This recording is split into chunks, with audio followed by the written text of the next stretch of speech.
부족한 목사를 이렇게 귀한 강단에 세워주신 것 너무 감사합니다.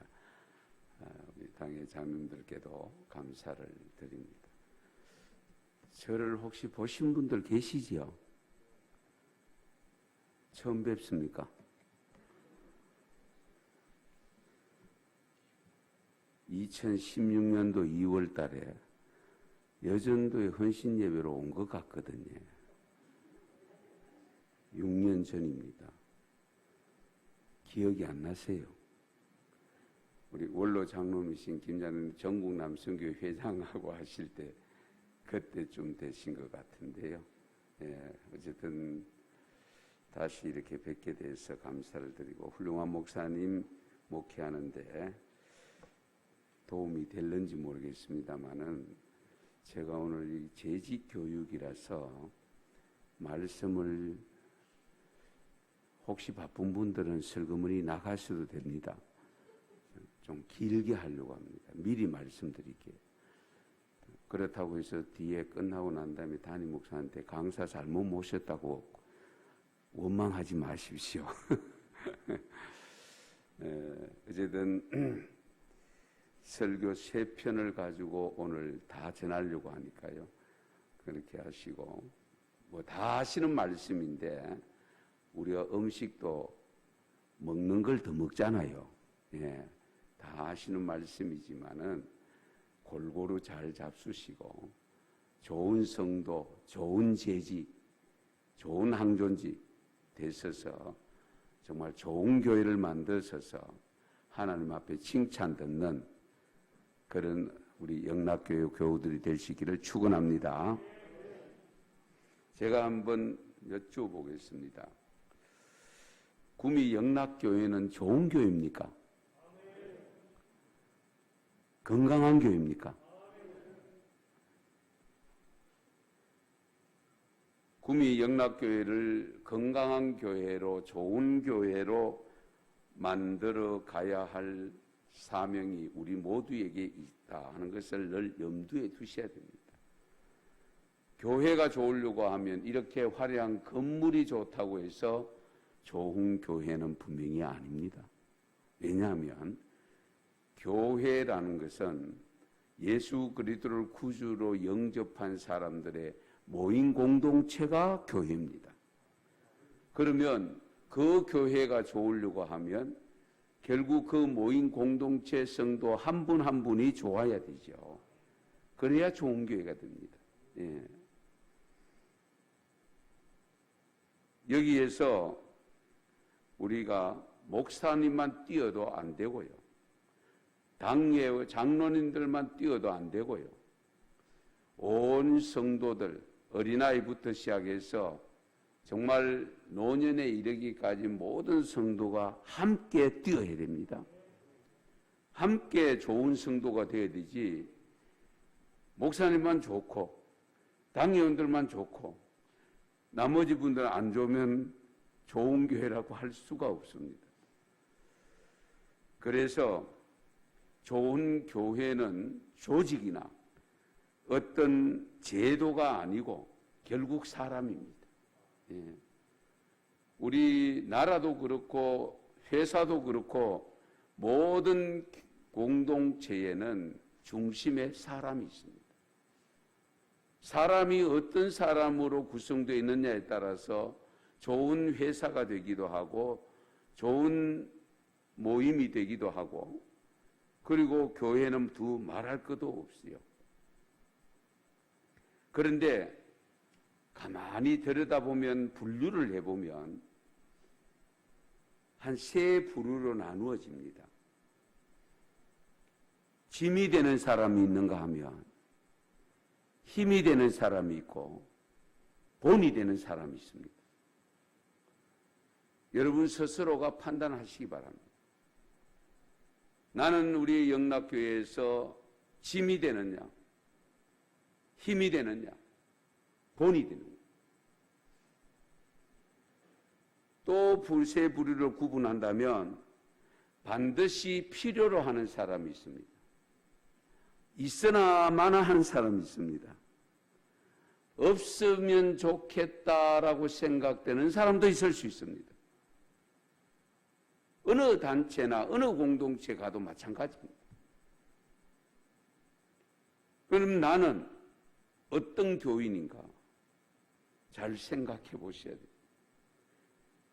그리고 우리 하나님 나라에서 하나님의 교회에 거시적으로 보면 전체가 하나님 교회인데 하나님의 교회 안에 진정 나는 필요로 하는 사람인지 필요치 않는 사람인지 있으나 마나 하는 사람인지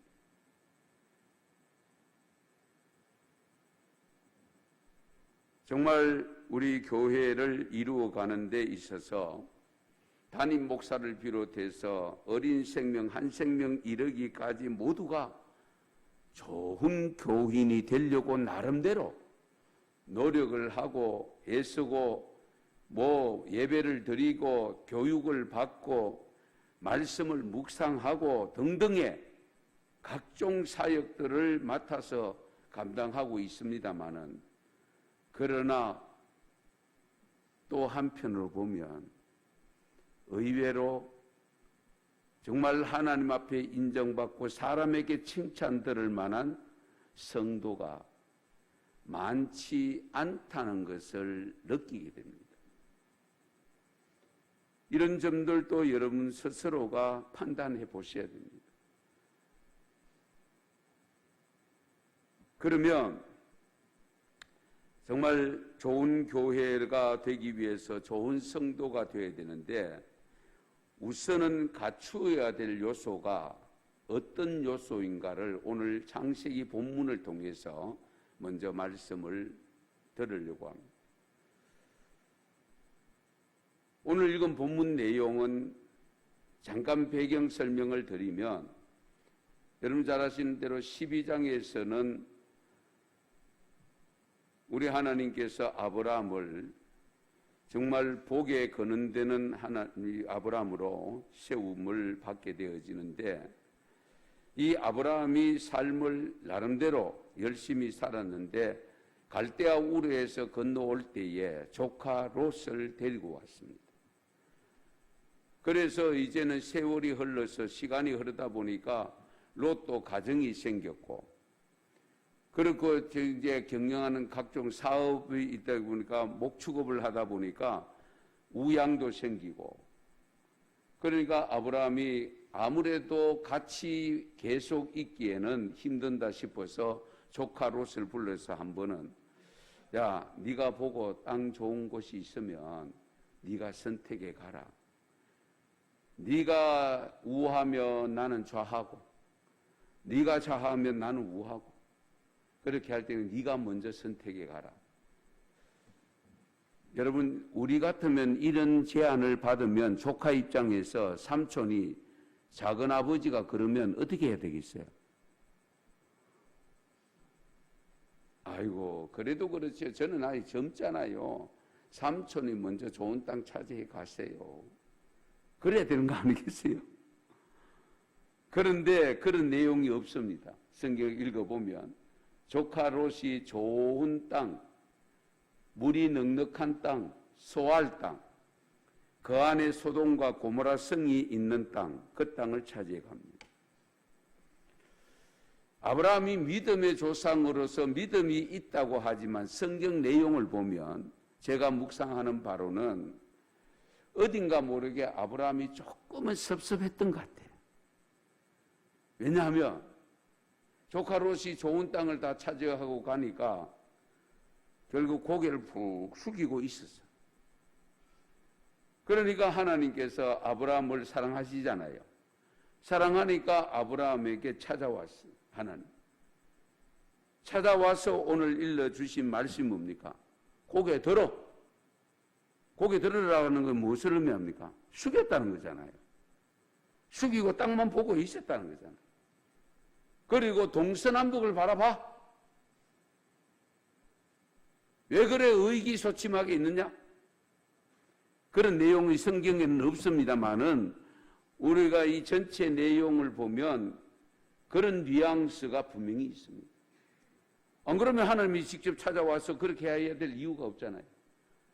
고개 들어 동서남북을 바라봐. 내가 밟는 땅을, 네가 밟는 땅을 다 줄게.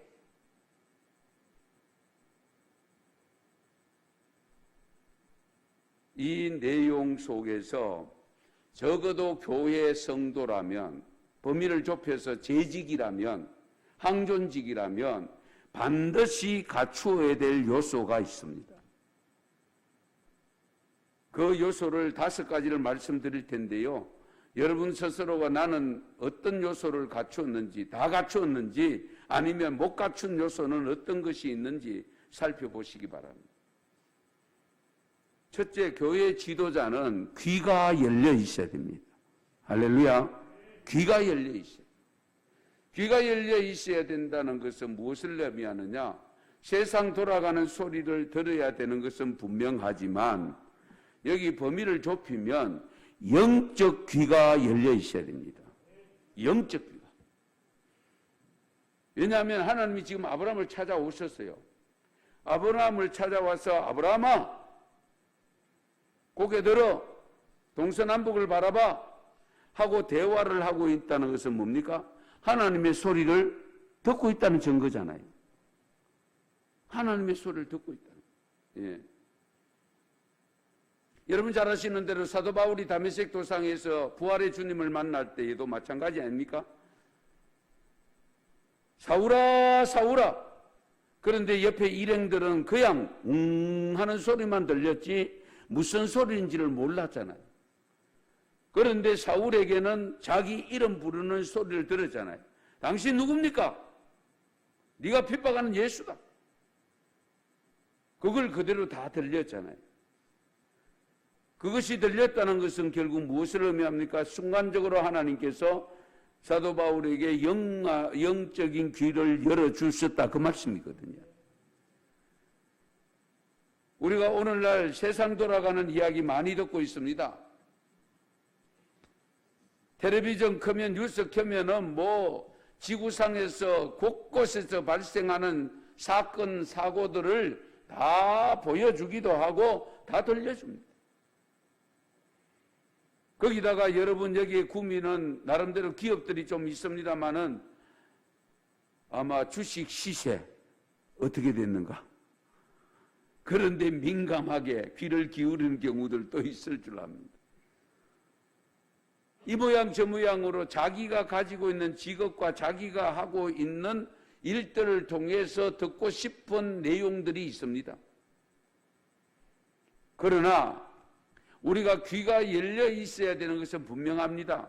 특히 우리 장로님들, 항존 직분자들은 다른 성도들의 모든 소리를 들을 수 있는 귀가 열려 있어야 됩니다. 예. 내가 좋아하는 사람의 소리만 들어도 안 되잖아요. 그리고 어른들만 소리만 들어도 안 되잖아요. 청년들의 소리를 듣고 청소년들의 소리도 듣고 젊은 집사들의 소리도 듣고 할렐루야 아멘 좀 하이소. 어쨌든 이런 소리들을 들으면서 여러분 가장 중요한 소리는 주님의 소리입니다.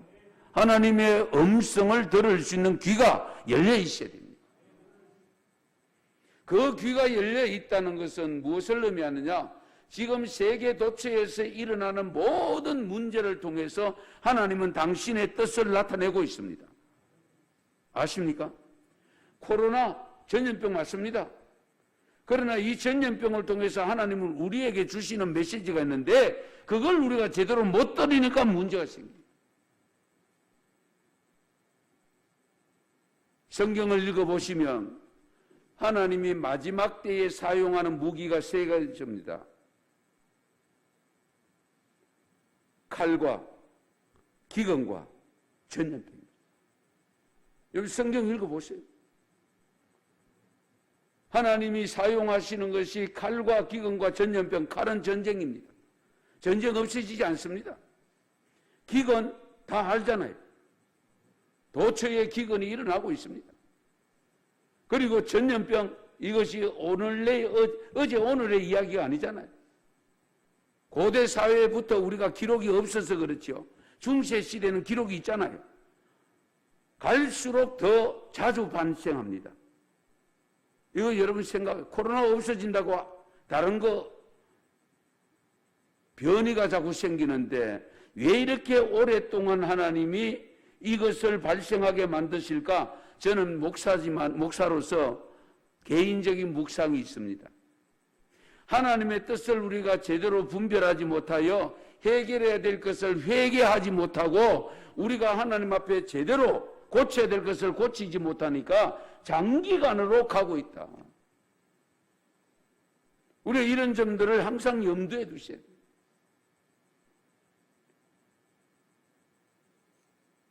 아무쪼록 이 듣는다는 것은요 중요한데요. 우리가 그렇잖아요. 내 말 내가 전달하는 것 물론 중요하지만은 우리가 상담을 해보면 여기 카운셀 혹시 전공하신 분 계신지 모르겠어요. 카운셀의 기본적인 것이 뭡니까? 상대방 상담하러 온 사람의 소리를 잘 들어야 되잖아요. 잘 들어줘야 되잖아요. 들어주지 못하고 내 이야기 다 해버리면 다시는 안 옵니다. 예. 이야기하고 싶지도 않고 대화하고 싶지도 않고 자기 이야기를 들려주고 싶은 마음이 사라져버리잖아요. 그래서 성경을 제가 조금 보니까요. 들을지어다 듣다 라는 이 동사의 원형인데 이것이 변형된 단어가 있습니다. 듣고 들을지어다 들으라 들었노라 들으시고 이 듣다의 원형을 가지고 변형된 단어가 들어가 있는 성경 구절이 약 1300개 구절입니다. 그 무엇을 의미하냐? 우리 하나님께서 그만큼 우리에게 말씀하시는 것이 많고 그리고 그것을 잘 듣기를 원하고 계신다는 것을 믿으시기 바랍니다. 아무쪼록 듣는 귀가 열려있기를 축원합니다. 그 다음 두 번째 교회 지도자들은 리더자들은 안목이 넓어야 됩니다. 이 부분은 사회에서도 많이 활용합니다. 사람은 안목이 넓어야 돼. 그 안목이 넓다는 것은 뭡니까? 두루두루 본다는 거잖아요. 그런데 오늘 말씀해 보면 하나님께서 아브라함을 불러서 야 고개 들어 동서남북을 바라보라. 소할 땅 한 곳만 바라보지 말고 네가 서 있는 그 땅만 바라보지 말고 동서남북을 바라보라. 세계가 얼마나 넓은데 대한민국만 바라보지 말고 이 펼쳐놓은 전 세계를 바라봐라. 그 세계를 넘어서 우주를 바라봐라. 그런 거 아니겠어요? 그래서 우리가 넓은 안목 갖는 것이 중요한데 특히 교회를 앞장서서 섬기는 지도자들, 항존 직분자들, 당여원들은 일반 분들이 잘 볼 수 없는 것까지 볼 수 있는 믿음의 눈을 가지셔야 됩니다. 믿음의 눈을.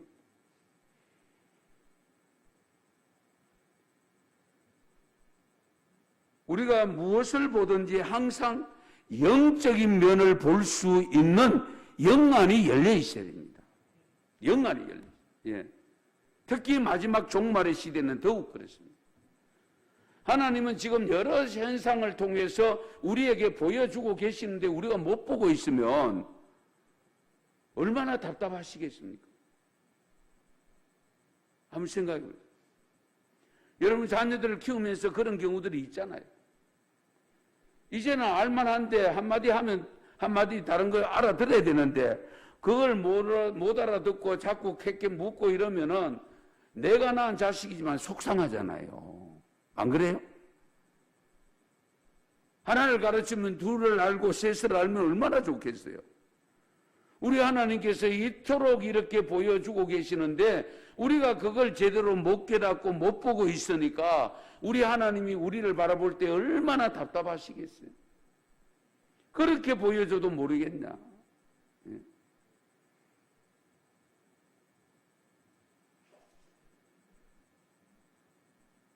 여러분 사물의 좋고 나쁨 어떤 그런 것을 분별하는 능력도 갖추어야 되겠지만은 정말 우리 교회 지도자들은 항상 영적인 안목을 가지고 모든 세상에서 일어나는 것, 경제학자들은 경제를 이야기합니다.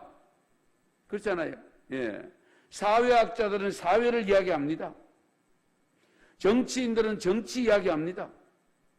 그 모든 분야의 일들이라도 목사는 더더욱 말할 것 없이 영적으로 해석을 하고 영적인 안목을 가지고 영적인 하나님이 주시는 메시지를 그리고 듣고 그걸 환상을 볼 수 있어야 됩니다. 기후변화 등등 여러 가지가 있습니다. 그 모든 일들을 통해서 하나님이 우리에게 보여주시는데 우리가 미련하에 영적인 눈이 감겨가지고 육안만 가지고 보다 보니까 제대로 못 보는 거예요. 제대로 못 보고 못 들으니까 하나님의 뜻을 알 수가 없죠. 하나님의 뜻을 모르니까 엉뚱한 짓을 하게 되는 겁니다. 하나님의 뜻과 상관없이.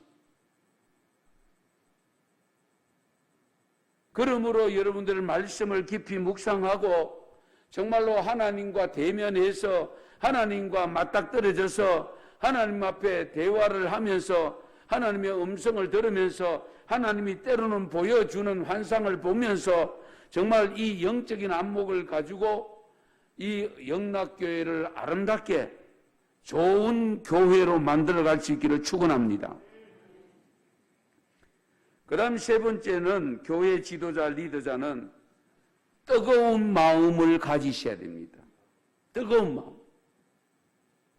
뜨거운 마음을 우리는 표현하기를 열정이라고 표현합니다. 열자가 뜨거울 열자입니다. 열병학 아시죠? 그러니까 우리의 마음이 뜨거워야 돼요. 성령의 불을 받으면 뜨거울 수밖에 없잖아요. 뜨거워야 돼요. 냉랭하면 안 돼요. 차운 것과 뜨거운 것은 맞닥뜨려도 붙지 않습니다. 그렇잖아요. 차운 거는 붙지 않습니다. 서로가 뜨거워야 하나로 뭉칠 수가 있습니다. 우리 영락교회 교회 전체가 뜨거워지면 어떻게 돼요? 금방 하나가 됩니다. 하나를 뭉칩니다. 그래서 성령은 하나 되게 하신다고 했잖아요. 사탄은 흩어뜨려 놓습니다. 갈라지게 만듭니다. 가정도 부부간에 갈라지게 만들고 자식간에 갈라지게 만들고 형제간에 갈라지게 만들고 목사와 당녀간에 갈라지게 만들고 집사와 당녀가 갈라지게 만들고 권사들끼리 갈라지게 만들고 사탄은 그것을 하는데 거기에 우리가 따라가면 곤란하지요. 우리는 성령의 능력을 받아서 뜨거운 가슴을 안고 열정을 가지고 하나로 뭉쳐서 그 힘 가지고 주의 일을 해야 되고 그 일 가지고 교회를 다스려 나가야 됩니다. 아시겠어요?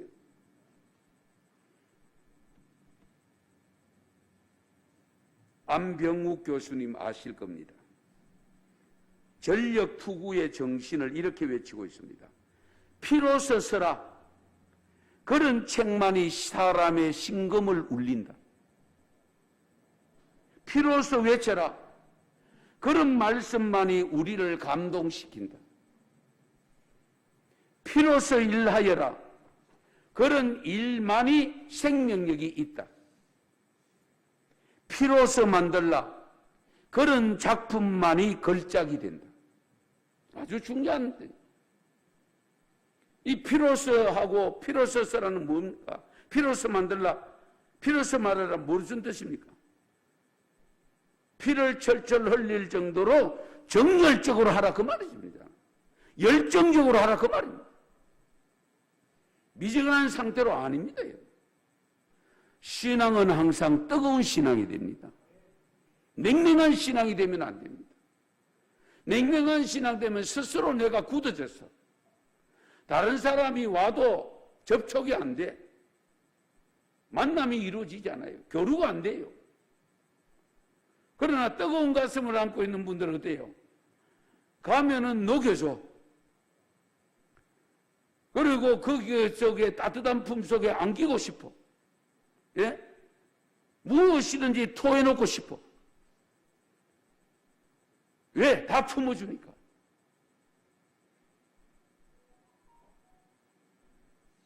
오늘날 우리 성도들 세상 일이 너무 바쁩니다마는, 그러나 하나님의 교회를 위해서 하나님의 직분을 받았으면 정말로 재직으로서 사명을 감당할 때에, 교사로서 감당할 때에, 경등의 사역에 여러 가지 맡은 사역들이 많이 계실 겁니다마는, 어떤 사역을 맡았더라도 내가 안 맡았으면 몰라도 맡았는 이상은 열정적으로 감당할 수 있기를 바랍니다. 열정적으로 해야 돼요. 예. 그런 경우를 우리가 속된 말로 뭐랍니까? 죽을 똥, 살 똥 모르고 한다. 예. 그렇게 하셔야 돼요. 유명한 미켈란젤로 여러분 모르신 분 없지요? 30대 초반에 로마 교황청이 무슨 조각을 한다고 불러내요. 원래 조각가입니다. 미켈란젤로가. 화가가 아니었어요. 그렇게 불러내렸는데 내려가니까, 로마에 가니까, 도착을 하니까 갑자기 그림을 그려달라고 합니다. 그림을 그려달라고 하니까 좀 이렇게 조각하고 이렇게 예능의 기술이 있던 분들은 하잖아요. 그죠? 솜씨가 다르잖아요. 그러니까 그림을 그리기 시작을 하는데요. 거기 천정벽화입니다. 여러분 성지순례 가서 로마 쪽에 가서 시스틴 성당을 가보신 분이 있을 겁니다. 천정벽화부터 해서 벽하고 있는데, 처음에는 12제자를 그리라 했어. 그런데요, 조금 있다가 보니까 창세기에 나오는 400여 명의 사람을 다 그리게 되었답니다. 그 작품이 끝난 것이 꼬박 4년이 걸렸대요. 그 4년 동안 여러분 한번 생각해 보세요. 벽에 그런 거는 그래도 그한데 천정벽화를 누워서 한번 그린다고 생각해 보세요. 그리고 난 다음에 미켈란젤로가 뭐라고 고백을 했는가 하니까, 나는 예레미야처럼 37살밖에 되지 않았는데 내 친구들조차 내가 왜 그렇게 늙게 되는지를 알지 못했다. 그 정도로 폭삭 늙었다 그 말이잖아요. 나이는 37살밖에 안 됐는데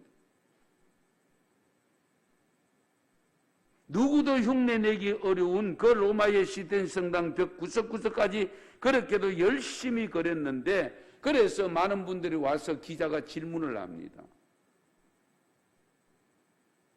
아니, 어떻게 그렇게 할 수 있었습니까?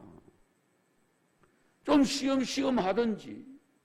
사람이 늙어서 못 알아, 친구들조차도 못 알아볼 정도로 그렇게 늙어가면서 그렇게 4년 동안 왜 이렇게 했습니까? 라고 물었을 때에 유명한 대답을 했습니다.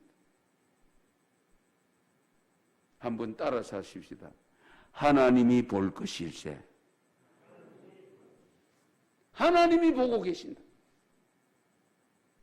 얼마나 멋있습니까? 사람 보라고? 아닙니다. 내 유명세 날리려고? 아닙니다. 하나님이 보고 계시기 때문에 그렇게 했다는 거예요. 여러분이 주의 일을 할 때에, 교회에서 각종 직분과 사역을 맡아서 감당할 때에 바로 이런 마음으로 하셔야 됩니다. 알아주느냐, 담임 목사가 알아주느냐 안 알아주느냐 그런 것 가지고 따지지 마세요. 못 알아줄 수도 있고 알아줄 수도 있어요. 다 못 챙겨요. 저도 목회를 해보지만 장로님들이 이것도 안 알아주고, 장로님들 어떻게, 자기도 바쁜데. 나는 하나님이 보고 계신다. 할렐루야. 하나님이 나를 보고 계신다. 그러므로 나는 하나님 앞에 정말 칭찬 듣는 소리로 칭찬 들으려고 나는 이렇게 열심히 한다. 맡은 일 충성하려고 최선을 다한다. 이런 열정감을 가지고 하셔야 돼요. 오늘 말씀에 보면은 네가 종과 횡모로 걸어봐. 그러면 밟는 땅을 준다고 했습니다. 아니, 보라 했으면 그냥 주면 되지. 안 그래요? 그냥 주시면 되지. 그런데 하나님은 밟는 땅을 주신대요. 하나님이 무엇을 원하시는지 아시겠어요? 노력 없이 얻는 것을 하나님 원치 않으세요. 적어도 너희들이 해야 될, 네가 해야 될 일은 해야 된다 그 말입니다. 그래서 저는 목회를 하면서 신앙생활을 하면서 로마서 12장 11절 말씀을 즐겨 우리 성도들에게 초신자들에게 일러줍니다. 부지런하여 게으르지 말고 무엇을 품고요? 열심을 품고 무엇을 하라고요? 주를 섬겨라. 부지런하여 게으르지 말고 열심 품고 주를 섬겨라. 요 세 단어가 뜻이 비슷합니다. 여기 국어 교사님 계시는지 몰라도 국어 문법적으로 보면 동일한 단어를 반복하는 것은 무엇을 강조한? 강조법입니다. 강조법. 그렇죠? 공부해래. 한마디만 하면 되는데 안 하면 맞는데 그 다음에 하면 내가 용돈 준대. 그 반복하는 것은 강조법입니다. 부지런하여 게으르지 말고 열심을 품고 주를 섬겨라. 할렐루야. 주를 섬길 때에 그냥 섬기지 말고 열정적으로 섬겨라 그 말입니다. 최선을 다해라. 기원하는 거잖아요.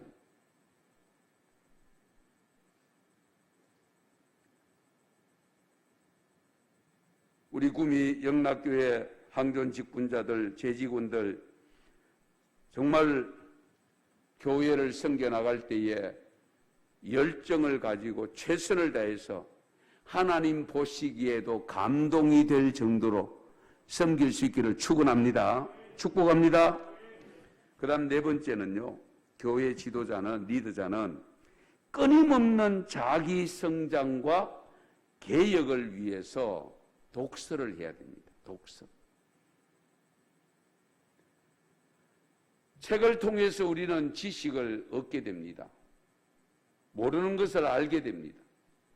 그 독서 속에 제1번 독서는 역시 성경입니다. 성경을 가장 먼저 읽으셔야 됩니다. 묵상하셔야 됩니다.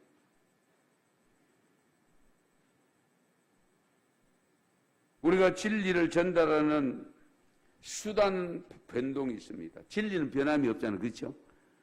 예수 믿고 구원받는 건 변함이 없어요. 이거는 지난 시대나 지금이나 다음 세대나 주님 오실 때까지 동일한 겁니다. 그러나 이 진리를 나르는 수단은 시대에 따라 바뀝니다. 한번 보세요. 우리가 옛날엔 도보로 다녔어요. 그러다가 자전거가 생겼어요. 그러다가 오토바이 생겼어요. 그러다 보니까 승용차가 생겼어요. 이제 비행기까지 나타났어요.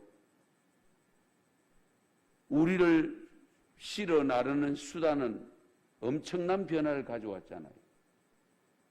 마찬가지로 진리는 변함이 없지만 이 진리를 실어 나르는 수단은 지금도 변하고 있습니다. 그러면 이 진리를 어떻게 우리가 정말 잘 갖다 날라서 전달하고 보급하고 해야 될 것인가? 그러기 위해서 우리가 이 시대를 알아야 된단 말이죠. 그러기 위해서는 독서가 필요합니다. 이 점도 여러분들이 염두에 두셔야 됩니다. 배우기 싫으면 가르치기를 하지 말라고 했습니다. 먼저 잘 가르치기 위해서는 내가 먼저 배워야 되잖아요. 그렇죠? 배우지 않으면서 가르치려고 하는 것은 욕심입니다. 그거는 잘못된 가르침이 될 위험들이 있습니다.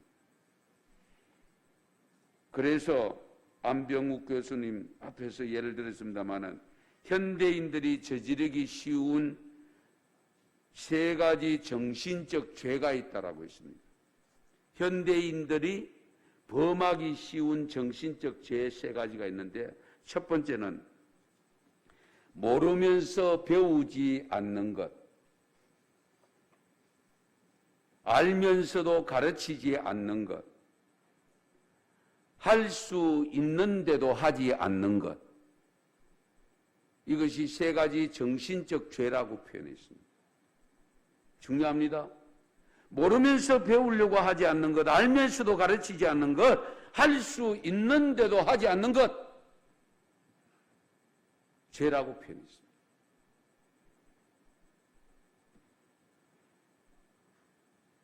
긴 말씀 드리지 않겠습니다마는 여러분들 항상 배우기를 힘써야 됩니다. 그러기 위해서는 책을 읽는 습관을 기르는 것이 무엇보다 중요합니다. 거기에 성경 읽는 것은 습관이 되어져야 됩니다. 새벽 시간이든 저녁 시간이든 낮 시간이든 내가 낼 수 있는 시간 항상 말씀을 읽고 묵상하면서 그러면서 필요한 다른 책들도 읽는 것이 좋습니다. 특히 항존 직분자가 되어지면 기독교 서점에 가면 항존 직분자들이 갖추어야 될 여러 가지 자격 요건들을 기록해 놓고 써놓은 좋은 책들이 꽤 있습니다. 아니면 담임 목사한테 목사님 저 무슨 책 읽을까요? 한 권 소개해 주세요. 그렇게 해서라도 읽으세요. 읽고 알아야 되잖아요. 왜 때로는 몰라서 못하는 경우도 얼마든지 있을 수 있거든요. 아무쪼록 배우기를 힘쓰시기 바랍니다. 마지막 갖추어야 될 자격 요건 중에 하나가 뭐냐면 예배의 본이 되는 삶을 사셔야 됩니다. 예배의 본. 우리는 예배와 뗄래야 뗄 수 없는 관계잖아요. 아브라함이 복의 통로로 자리매김을 하는 과정 속에 가장 아름다운 것이 뭐냐?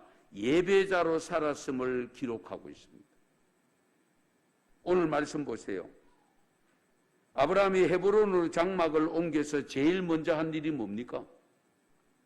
거주하며 거기서 여호와를 위하여 무엇을 쌓았다? 제단을 쌓았다. 제단 쌓는 것이 오늘날 용어는 예배잖아요.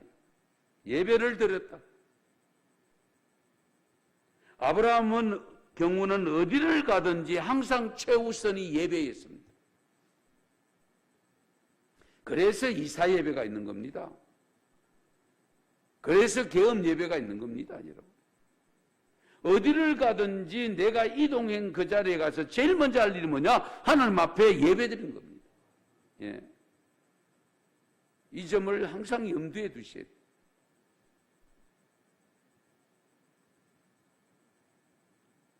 그래서 창세기 12장 그 앞장에 보면 7절에 보면 처음으로 하나님이 아브라함을 불러서 이렇게 말합니다. 내가 이 땅을 네 자손에게 주리라고 하셨는데요.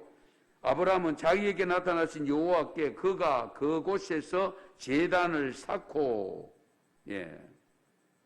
그리고 8절에 보면 거기서 베델 동쪽 산으로 옮겨 장막을 치니 서쪽은 베델이요 동쪽은 아이라 그가 그곳에서 여호와께 제단을 쌓고 여호와의 이름을 부르니.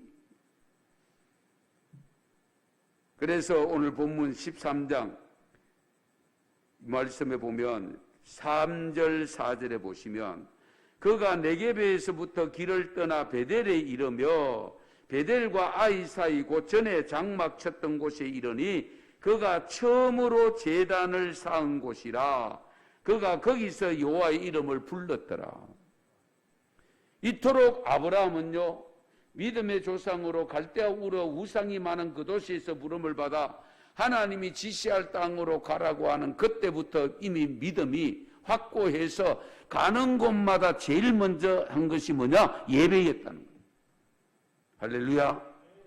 그래서 제일 먼저 집을 옮겨놓고 예배드리는 게 당연하죠. 제일 먼저 가게 문을 열면서 예배드리는 게 당연하지. 어쨌든 이 모양 저 모양으로 가족이 오랜만에 자녀 손들이 함께 모였다. 예배 드린 게 당연하지. 예.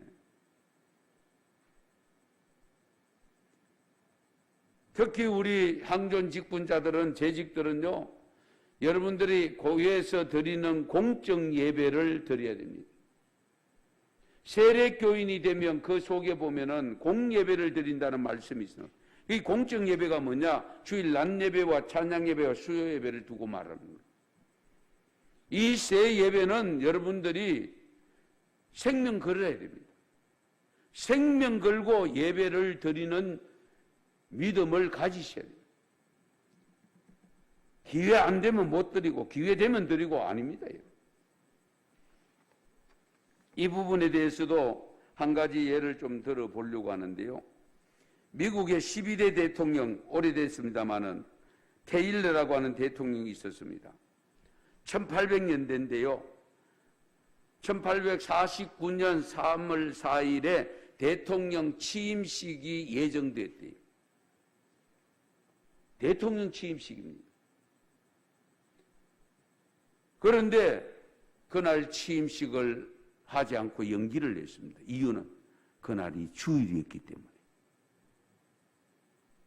온 국민이 지금 지켜보고 그런데 날짜를 정해놓고 취임식 날짜를 정해놨는데 그날이 마침 주일이 되다 보니까 이 테일러 대통령 취임할 대통령이 나는 주일날 취임 못한다. 하나님 앞에 예배드려야 돼요.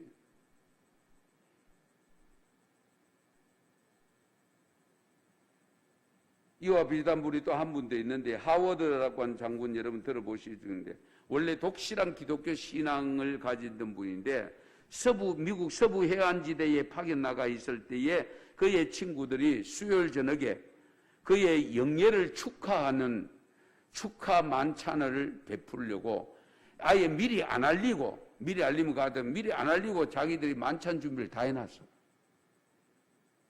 다 해놓고 최후로 이 하워드 장군에게 불러서 당신 환영 만찬을 열려고 지금 우리가 준비를 다 해놨.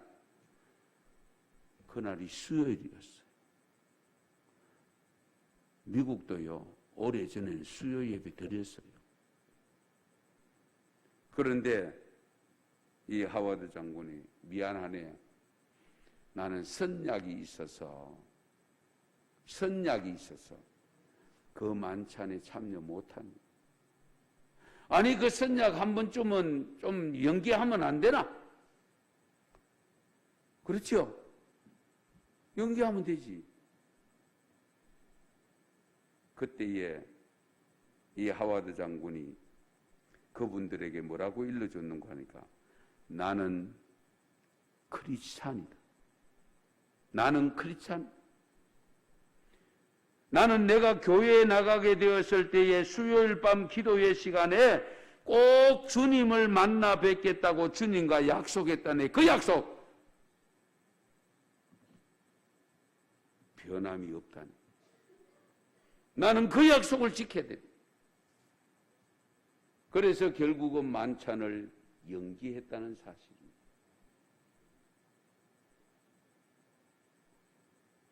하나님을 경외하는 성도라면 성도의 기본 생활이 예배인데 예배는 선택이 아니라 필수입니다. 아시겠어요? 대학에 들어가면 필수 과목은 전공 안 하면 아무리 학점을 많이 다른 과목을 따놔도 그 전공 과목 학점 못 따면 졸업이 안 돼요. 그렇잖아요. 우리가 이 점을 항상 염두에 두셔야 됩니다. 예배는 선택사항이 아닙니다. 필수입니다. 필수. 그 필수 중에도 가장 우선순위에 1번 순위로 올라와 있어야 됩니다.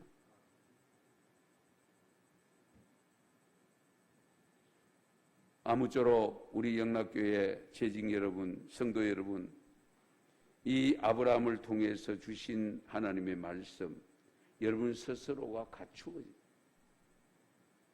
자, 그러면 이 조건만 다 갖추면 좋은 재직이 될까? 좋은 성도가 될까? 이런 의문이 생기지 않습니까? 물론 대부분이 그렇게 좋은 조건을 갖추었으니까 좋은 성도가 될 수 있고 좋은 재직이 될 수 있다고 생각되어지지만 저기 조건을 갖춰놓고도 조건을 전혀 활용하지 못하는 경우가 있습니다. 그렇죠? 예. 여기에서 우리 기독교 성도로서 재직으로서 교인으로서 살아갈 때에 세상 속에 살아갈 때에 우리가 알면서도 못하는 게 너무 많아요. 알고 있으면서도 잘하지 못하는 게 너무 많아요. 왜 그런지 아세요? 여러분, 우리가 지고 가는 것은 십자가입니다. 십자가는 지고 가야 됩니다. 벗어놓으면 안 됩니다. 예수님 뭐라고 했어요? 너희가 나를 따라오려거든 자기를 부인하고 제 십자가를 지고 나를 쫓아라. 할렐루야. 자기를 부인하고 나를 내려놓아야 된다 그 말입니다. 그리고 십자가 지고 쫓아라. 십자가 벗어놓고 쫓아라고 하지 않았습니다. 십자가는 지고 가야 됩니다. 십자가는 필수입니다. 이 점도 항상 염두에 두셔야 됩니다. 요한복음 오늘 본문에 제가 넣으려다가 본문 3가지 되면은 너무 실망스러울까 싶어서 안 넣었는데요. 요한복음 13장 33절에서 38절 자막에 좀 띄워주시기 바랍니다. 우리 같이 읽겠습니다. 시작. 작은 자들아 내가 아직 잠시 너희와 함께 있겠노라. 너희가 나를 찾을 것이나 일찍이 내가 유대인들에게 너희는 내가 가는 곳에 올 수 없다고 말한 것과 같이 지금 너희에게도 이르노라. 새 계명을 너희에게 주노니 서로 사랑하라. 내가 너희를 사랑한 것 같이 너희도 서로 사랑하라. 너희가 서로 사랑하며 이로써 모든 사람이 너희가 내 제자인 줄 알리라. 시몬 베드로가 이르되 주여 어디로 가시나이까? 예수께서 대답하시되 내가 가는 곳에 네가 지금은 따라올 수 없으나 후에는 따라오리라. 베드로가 이르되 주여 내가 지금은 어찌하여 따라갈 수 없나이까? 주를 위하여 내 목숨을 버리겠나이다. 예수께서 대답하시되 네가 나를 위하여 내 목숨을 버리겠느냐? 내가 진실로 진실로 네게 이르노니 닭 울기 전에 네가 3번 나를 부인하리라. 아멘. 여러분, 베드로, 우리 예수님이 3년 동안 동고동락 할 때에 베드로, 야고, 요한은 항상 먼저 챙겼습니다. 3년 동안 따라다니면서 온갖 이적과 기적을 다 봤습니다. 그 정도 되면 우리 예수님 마지막까지 갈 때에 따라갈 것 같은데 못 따라갔잖아요. 처음에는. 오늘 말씀에 그 내용이잖아요. 네가 나 있는 곳에 지금 올 수 없어. 다음에는 올 것이야. 이 베드로도 쉽게 못 깨닫습니다. 그 말씀이 무슨 뜻인지. 네가 지금 올 수 없다. 다음에 오겠다는 그 자리가 어떤 자리입니까? 십자가를 지는 자리였습니다. 그곳이 십자가였습니다.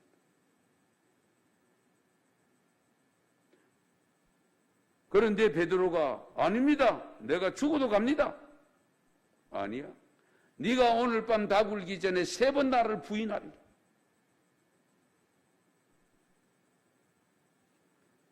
여러분, 십자가 크면 무조건 짐으로 생각하는데요.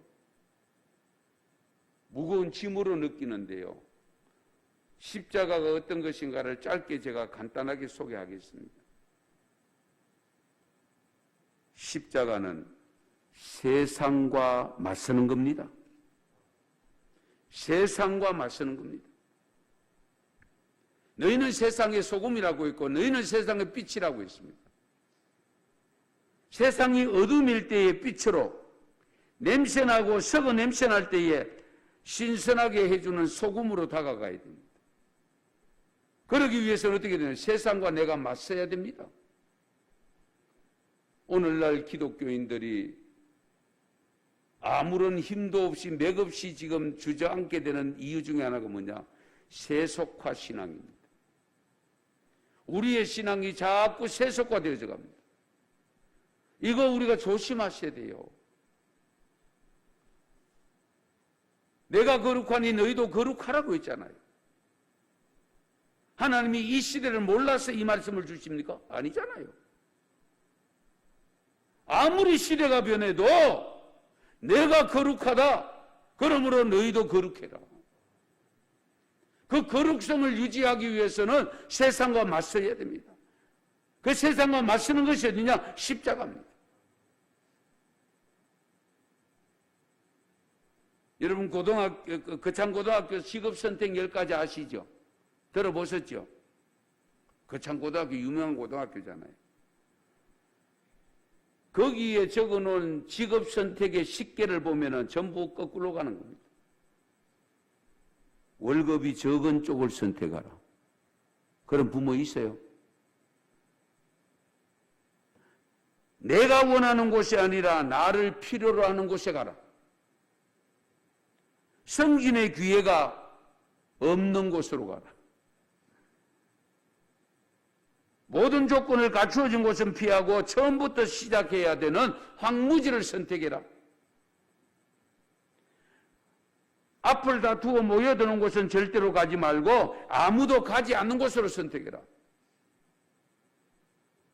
고군분투하라는 겁니다. 장래성이 전혀 없다고 생각되는 곳으로 가라. 말도 안 되는 이야기잖아요. 예?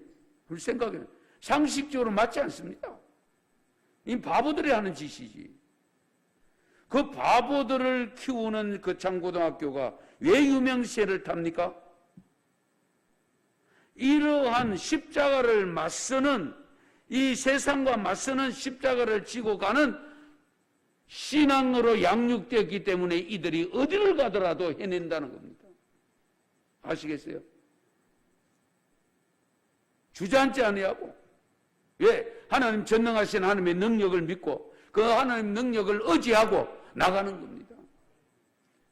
개척자 정신으로 하는 겁니다.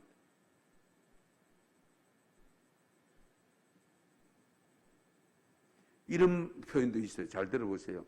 부모나 아내가 약혼자가 결사 반대를 하는 곳이면 틀림없다.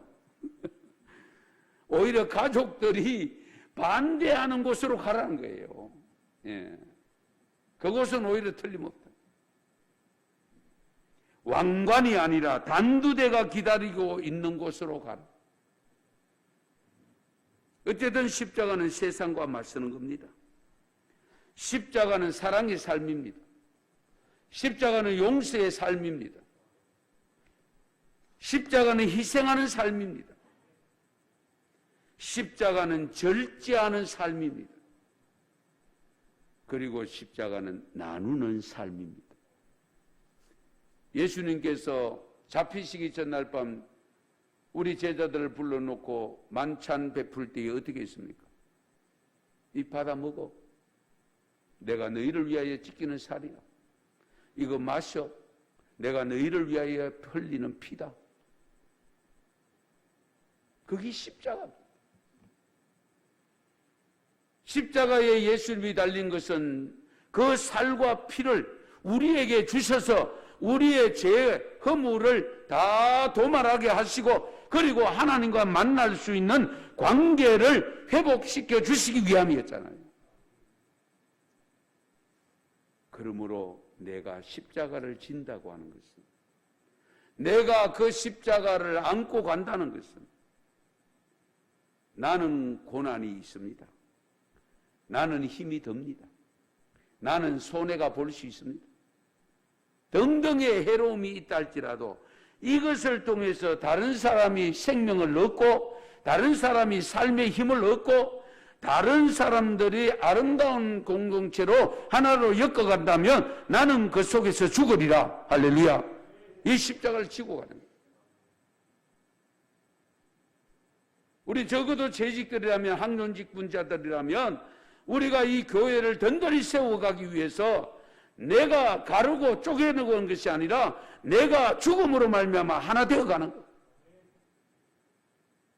그 교회가 좋은 교회 아니겠어요? 한번 생각해 보세요. 그래서 저는 저희 교회원들에게도 말씀합니다. 죽어야 어떻게 돼요? 산다. 오늘날 우리 한국 교회들이 문제가 발생하는 이유가 뭔지 아세요? 전부 안 죽고 살아있기 때문에. 살아있으니까 말이 많아요. 전부 내 말 들어보래요. 하나님 말씀은 어디론가 가버리고 없어. 전부 내 생각 들어보래요. 생각이 다 달라. 한번 생각해 보세요. 내가 죽으면 말이 없잖아요. 떠들 사람 없잖아요. 그러면 거기에 30배, 60배, 100배의 열매를 맺게 됩니다. 여러분, 이 진리를 분명히 하셔야 돼요.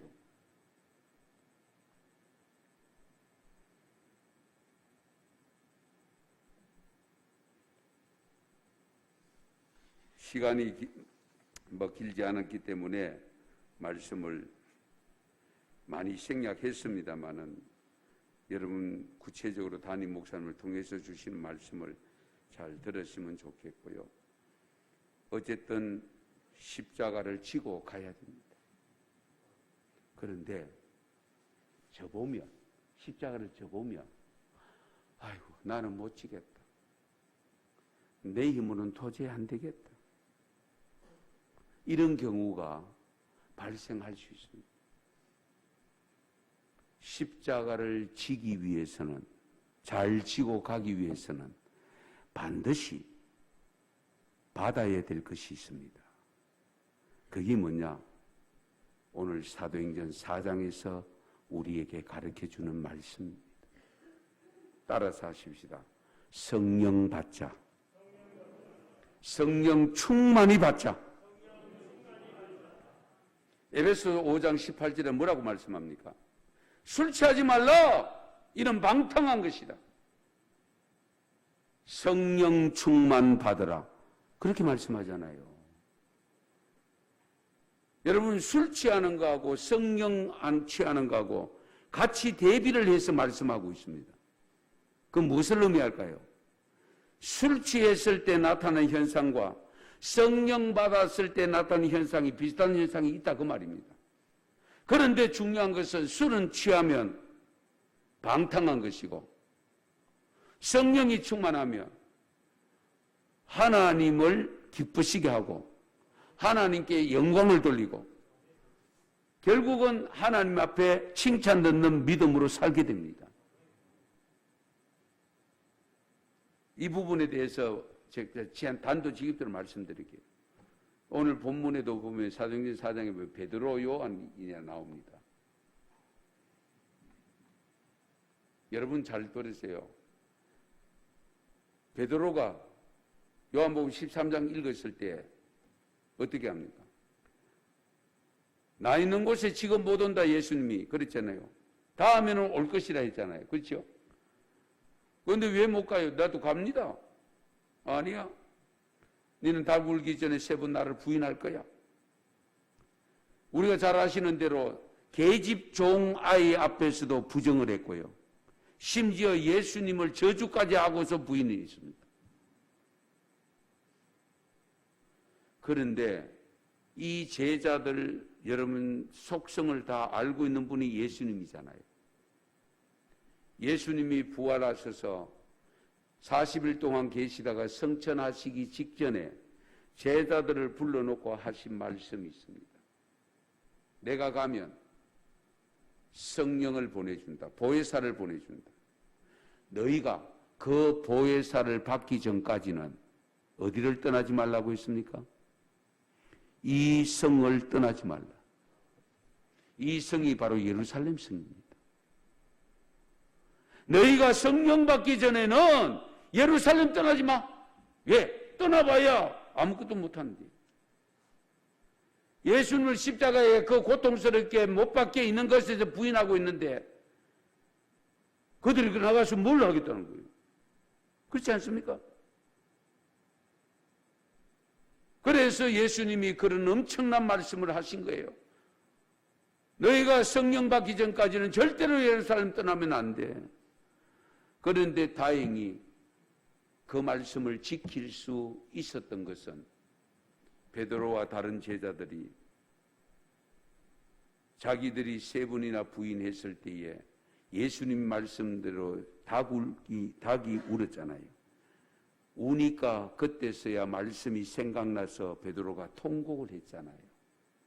깨달았잖아요. 그 깨달음을 통해서 예수님의 이 말씀을 듣고 마가다락방에 올라갔잖아요. 그리고 거기 모인 다른 성도들과 120명이 함께 기도했잖아요.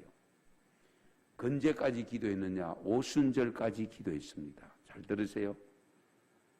이들이 6월절 전날 밤에 모여서 예수님 만찬석을 했어요. 그렇죠? 그런데 예수님이 십자가에 먹을 때 6월절에는 안 되기 때문에 그 십자가에 그 달아놓고 있을 줄 끄집어 내놨잖아요. 시신을 묻었잖아요. 그러면은 6월절이 지나고 77이 49, 50일째가 오순절입니다. 아시겠어요? 예. 그러면 예수님이 부활하시고 40일 계시다가 성천했죠. 예. 그러면 성천한 것은 전체 6월절로 따지면 43일이 걸립니다. 그러면 이 제자들이 매일같이 마가다락방에 모여서 기도했는데 일주일 동안 기도한 거예요. 매일같이. 그런데 성경에 보면 오순절 날에 뭐가 임했습니까? 성령이 임하였더라. 할렐루야. 오순절 날에 성령이 임하였다. 성령이 임하고 난 다음에 베드로가 설교하기 시작합니다. 사람들이 놀랍니다. 저 어부 출신이 배운 학문도 없는데 어떻게 저렇게 설교를 잘하나? 그렇게 된 거예요. 그 설교를 듣고 감동을 받은 사람이 생기잖아요. 그렇죠? 그리고 오늘 4장에 보면, 읽었던 말씀들에 보면 베드로가 결국은 말씀을 전하다가 유대인들에 의해서 붙잡혀 들어갑니다. 경찰서에 요즘 용어로 하면 하룻밤 구류를 살았어요. 그런데 자기들이 봐도 베드로하고 요한하고 그 제자들이 잘못한 걸 결정적으로 못 찾아냅니다. 그러면서 뭐라고 이야기하는 거야? 우리 풀어줄 테니까 나가서 예수를 메시아라고 전하지 말아라. 옛날 성령 받기 전 같으면 어떻게 했을 것 같아요? 전에 하던 행동을 보면 아마 그랬을 거예요. 그래, 알았어. 그렇게 할게. 나가서 원하면 그거 하면 되지 뭐. 우리가 이렇게 얼마든지 임기응변식으로 적용할 수 있잖아요. 그런데 오늘 말씀에 보면 우리가 너희 말 듣는 것이 옳으냐, 하나님 말씀 듣는 것이 옳으냐 판단해봐라. 그러나 보고 들은 것을 말하지 아니할 수 없노라. 할렐루야. 이 용기가 어디서 생겼느냐? 성령을 받았기 때문에. 성령의 에너지입니다.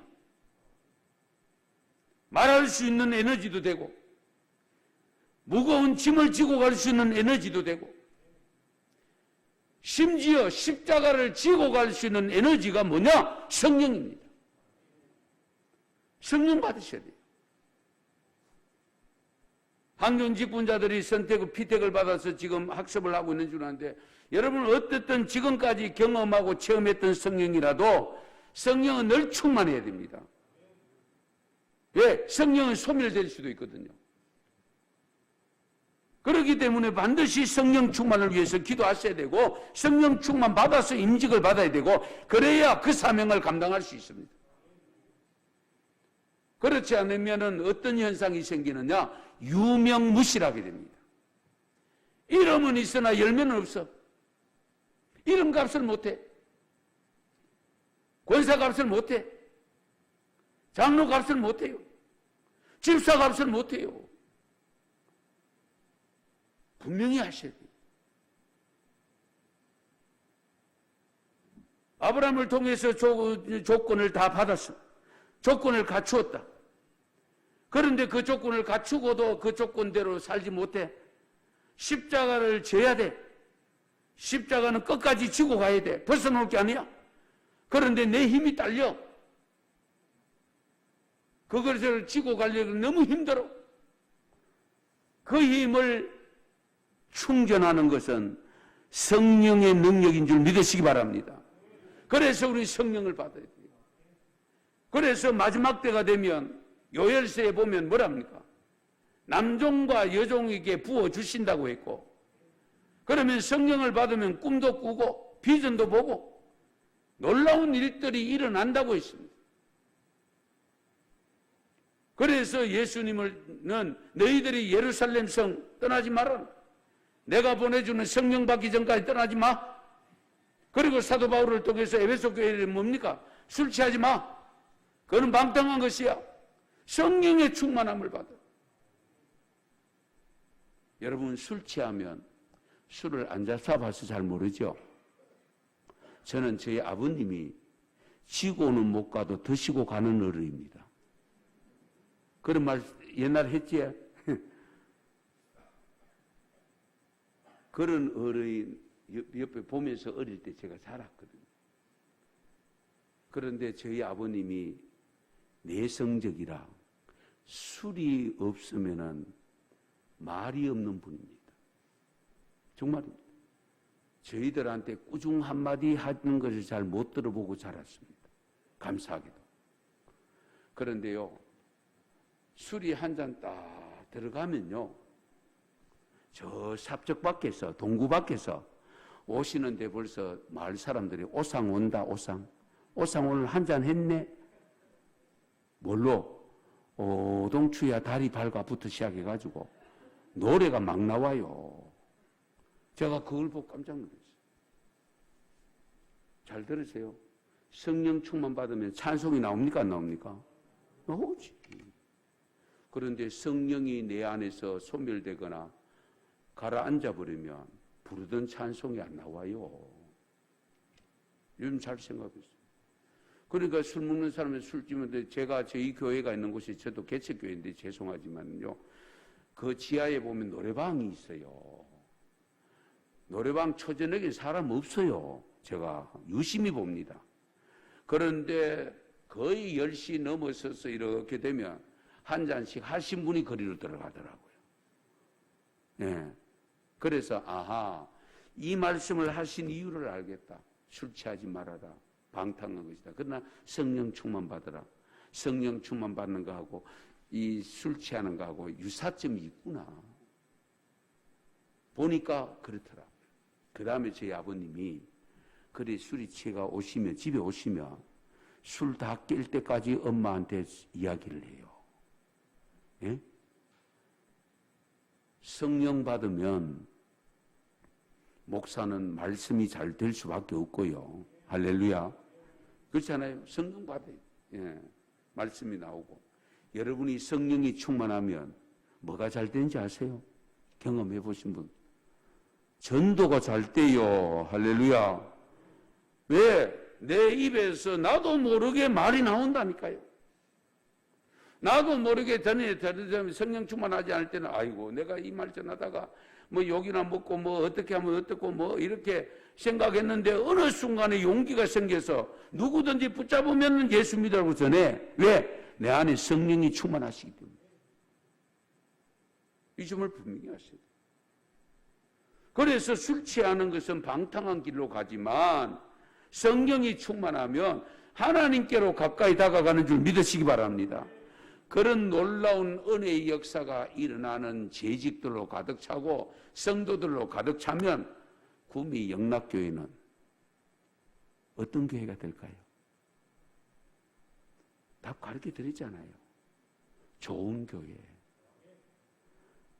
하나님을 기쁘시게 하는 교회. 하나님께 영광 돌리는 교회.